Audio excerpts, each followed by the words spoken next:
What is up, everybody? Welcome back to the Devy YouTube channel. We're back with another rookie review. So what we do on these is we go back and look at how the rookies performed. And we're going over the wide receivers. Everybody loves wide receivers in Dynasty. And we're going to be looking at how they performed, fantasy points per game. What is their value right now of where we saw the top five guys go and how they finished, right? Who are some guys that fell outside the top five? JSN, those guys. What are we doing with them? What's their value? What's their trade value look like? And would we really be willing to buy? Are we selling? Are we holding? And all of the above, we're diving into all of the rookies here on this episode. So before we dive in, got to give a shout out to our guy Tankdown who got injured. We're hoping he bounces back, getting there. But let's get into ADP. Let's just talk about it. So first top 10 guys, going into June, July, it was JSN, Addison, Johnson, Flowers. Those are the kind of the big four. Then you had, and you consistently saw those guys going in the first round. Then you had Mingo, Downs, and Rice going in that second-ish. Mims, Reed, Hyatt, too, kind of round them out. Those are your top 10. Obviously, there's some notable guys missing. Nakua, Tank Dell, Demario Douglas, Michael Wilson, but these were your top 10 going into it. And, a lot of people drafted Quentin Johnson ahead of Jordan Addison at times too. And definitely Zay Flowers. So this is one of those things when we're thinking of rookie drafts, how loaded the wide receiver class, the 24 class is, situation's going to matter, right? And so when we look at how they've finished this year, through the 17 weeks of the season, Puka Nacua is number one. Wide receiver 7, 17.8 fantasy points per game.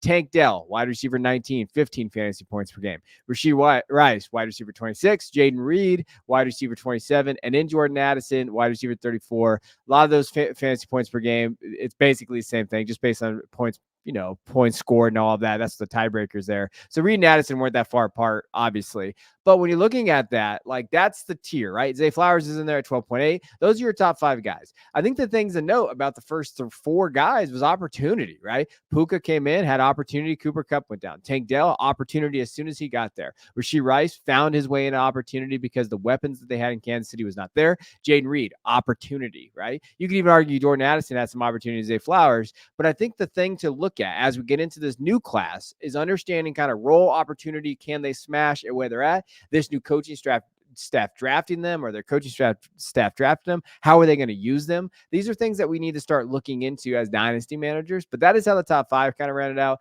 Then we have kind of Downs, JSN, Demario Douglas, and Michael Wilson. But again, usage. How are they going to get used? Is the volume there? Is there opportunity? Is it the Shanahan system? Is there OC from Shanahan or McVay out there? These are things that you have to kind of realize that probably matter more now than just talent, right? Talent. Now, let's get into the spotlight. So let's start talking about some guys that we like. Puka Nacua is the first one, right? Looking at his raw numbers, 101 catches, 1,400 yards, 5 touchdowns. He could break a couple records this week if he does so. So we could be seeing a really, really good value there. 85.9 PFF receiving grade, 618 yards after contact, almost 10 ADOT. I mean, he was fantastic. Now, there are some naysayers that are talking about hey, Stafford has definitely elevated his wide receivers. Can he do it without Stafford? I think that's a question that should be just, discussed, but it's hard to just pinpoint that as being a reason, hey, why we got to kind of shift away from where he's getting valued right now. So you see on the screen the equal sign, you're going to see equals, hold, or sell, basically buy, sell, or hold. And to me, he's a hold right now, though, because of the question marks with Stafford, but I also think he's rated pretty high, right? So when you look at where he's kind of ranked around there, wide receiver 8 and keep trade cut, 10 and 12 at other places, football guys, and here at TDR, Puka deal here. I like Puka, Jordan Love in a second for a second to Jamar Chase. So, Jordan Love narratives a little weird out there. Some people have him, they say he should be ranked higher than Trevor Lawrence. Some people are kind of like me where it's still QB2-ish. So if you have Love and you feel like, hey, I can get an elite asset like Chase and I have two very solid quarterback options in the top 15, maybe you add Puka and you can go tier up at that wide receiver position, right? Puka for Zay Flowers in a second. I like both these guys.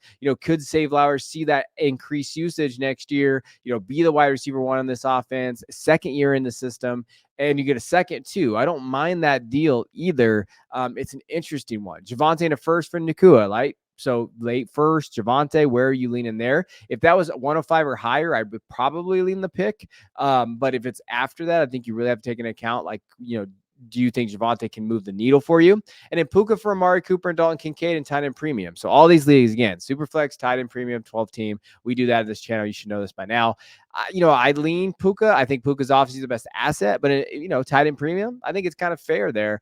To me, he's a hold though. I'm not selling him for a lot of these pieces here because there's a lot of unknown on that side, and I'm not buying him either because I think you have to give up some premium assets to go get him.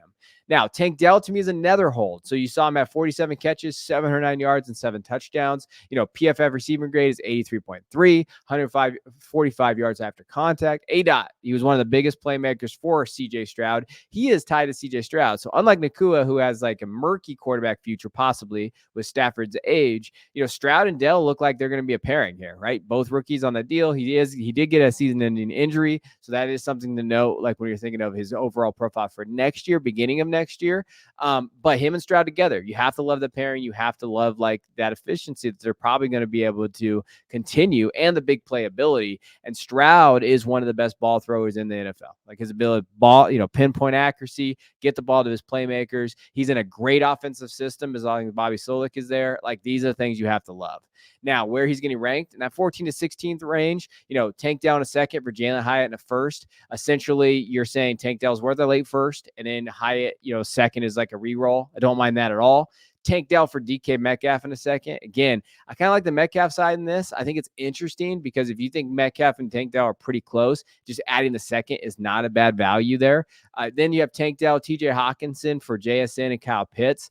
I think it's fair. I like JSN. I think JSN can break out next year and have a very big year. That really comes down to you believe in Kyle Pitts. If you're done with Kyle Pitts, completely understand going the other side of that one. Tank down a third for Michael Pittman. This is your belief that Michael Pittman is more than just kind of a wide receiver 14 range. I think that's kind of what he is. I kind of like the upside with Dell. I would love that to be a second, though. If I can get a second there, I'd be much more comfortable with that pick. All right, third guy, Rashee Rice. I think he's a buy. I think he's the first buy on here. He came out this year, really shown out for the Chiefs, 79 catches, 938 yards, and 7 touchdowns. Thought he did well, 85 PFF receiving grade, yards after contact was well. ADOT wasn't really there, but I think it's a testament to this offense. We're seeing defenses play a lot of too high safety coverage now, and I think that's the thing with Rashee. Like, does he have the ability to kind of elevate himself there? Can he kind of be the wide receiver one? Kelsey's getting older. They will add to this room. And so for me, Rice is a buy once they add. So as they kind of get to this room, I think Kelsey is the guy that I think he's fine. I think he could have that Tony Gonzalez, old school Tony Gonzalez, 800 yards, 8 touchdowns type of seasons. But can Rashee kind of be that under the radar buy as soon as they add a weapon, right? If they go get T. Higgins or somebody, Marquise Brown, or they draft somebody, I think Rashee Rice can sneakily be a good buy at any point this offseason. He's getting ranked around wide receiver 30, 23, 24. I like some of these deals in here, like Rashee Rice for Josh Jacobs. I think you need to do something back, though, on the right side, right? Like, if you're going to give up Jacobs, I probably want something a little bit more. Jacobs could be very good next year on a contender on a new team. Rashee Rice and 2 firsts for CD. I love that for the CD side. I like showing you guys both sides. I really do like that for CD there. Stroud, Rashee Rice for Justin Jefferson, Deshaun Watson. Again, I like that idea of like, hey, you think CJ is a top 5 asset at quarterback position? That's kind of for Justin Jefferson. And then I believe Rashee for Deshaun.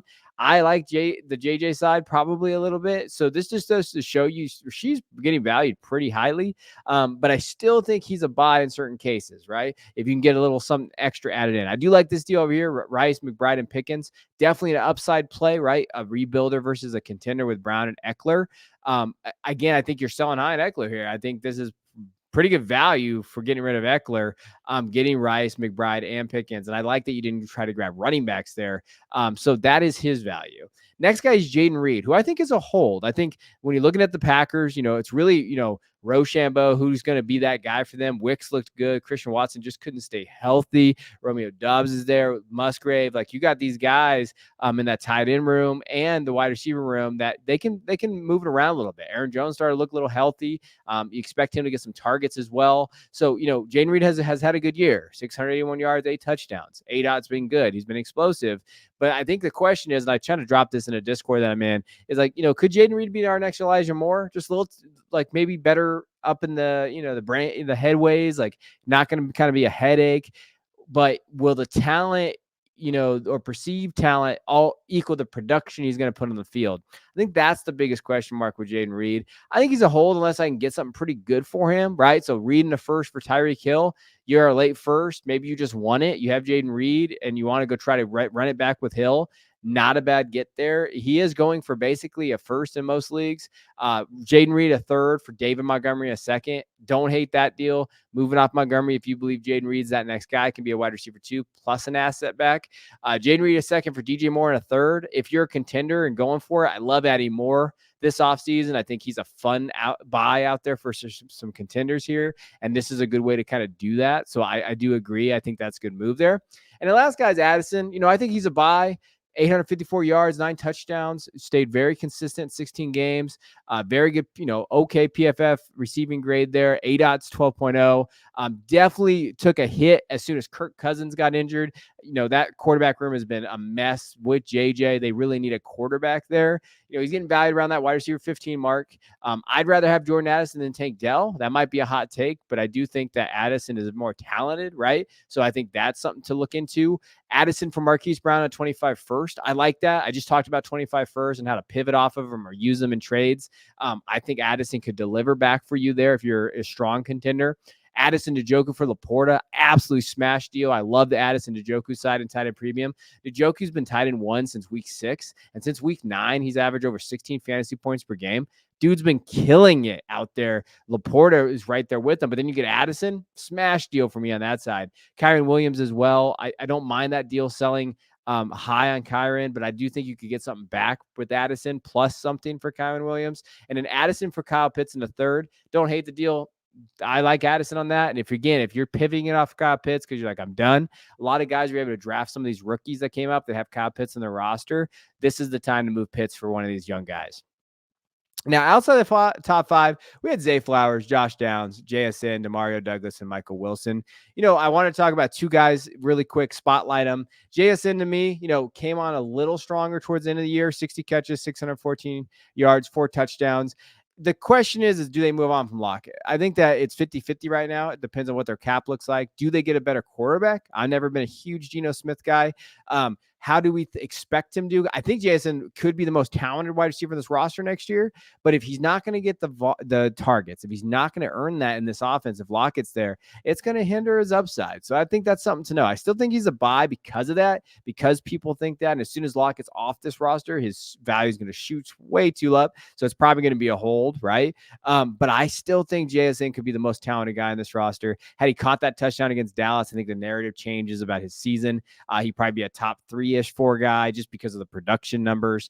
But it's an interesting case. Zay, on the other hand, same thing, right? 77 catches, 858 yards, 5 touchdowns. The rushing, he's looked good. I expect huge things from Zay next year. I was a big Zay like 3-4 years ago when I was talking about when I used to do a lot of the Devy stuff.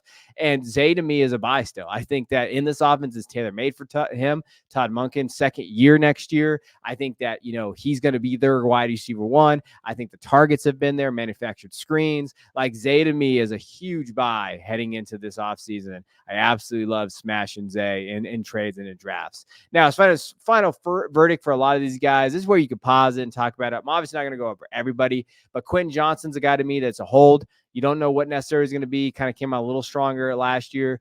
There's not a lot of value for him. I mean, I see him going for thirds. I'd rather hold at that price and just hope he bounces back. Marvin Mims is the same boat as Quentin Johnston, in my opinion. Guys like Cedric Tillman are sells to me high at what can you get for him? Jonathan Mingo, another one. What can you get for him? Was not a huge Mingo guy. He was in Carolina. Maybe he's wide receiver 1. But what you can get for him, I think this is time to get out. Michael Wilson could be a fun buy. Marquise Brown is leaving probably in free agency from the last time I kind of got reports. We'll see how that goes. They will add to that room, but he could be a fun slot, kind of sneaky guy. Kayshawn, those guys selling there. Talk about those guys. I like Trey Tucker. I talked about him in a Dynasty Stash video. He's a fun buy right now. Go check out the Stash video if you want a little more breakdown there. And my last guys here, like Antoine Green, these type of guys. I think, Evia Sovis Iosovis. I always mispronounce that, from Cincinnati. Talked about him as a stash. I like buying him, getting him thrown in right now. Sneaky ones, Raheem Jarrett. Grabbing Raheem Jarrett from Tampa Bay. I like what he's been able to do a little bit this year. Hasn't been perfect, hasn't been amazing, but could you stash him on a roster, especially if you have some deep benches? So those are your guys' 2023 rookies for the wide receivers. Fun breakouts this year, some late round third, fourth guys that we really like, and then some other guys that maybe didn't perform, like JSN and Quentin Johnson. But hopefully this helps. Hopefully this kind of gives you context for these trades. As always, drop your trades in the comments. I love commenting and kind of breaking down your team roster. I will continue to be doing Dynasty consultations as well, so please hit me up. Let me know if you'd enjoy kind of getting in those, and when I open them up, you can add yourself in. So appreciate you guys. I'll check you guys in the next one.